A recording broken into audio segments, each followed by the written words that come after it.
இன்றைய அனுதின பரலோக மன்னா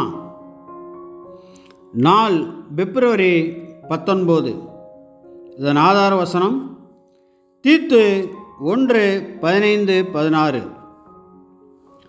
சுத்தமுள்ளவர்களுக்கு சகலமும் சுத்தமாயிருக்கும், அசுத்தமுள்ளவர்களுக்கும் அவிசுவாசம் உள்ளவர்களுக்கும் ஒன்றும் சுத்தமாயிராது. அவர்களுடைய புத்தியும் மனசாட்சியும் அசுத்தமாயிருக்கும். அவர்கள் தேவனை அறிந்திருக்கிறோம் என்று அறிக்கை பண்ணுகிறார்கள், கிரியைகளினாலோ அவரை மறுதலிக்கிறார்கள். இதன் ஆவிக்குரிய விளக்கம்: இது எவ்வளவு கடினமானதோர் காரியம் என்பதை காண்கிறோம்.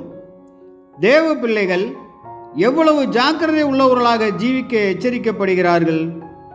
இவர்கள் சுத்த இருதயமும் புத்தியுள்ளவர்களுமாய் இருந்தால் மட்டும் போதாது, தங்கள் கிரியைகளிலே தேவனுடைய வார்த்தைகளை உண்மையாக கொண்டு அதன்படி ஜீவிக்கவும் வேண்டும்.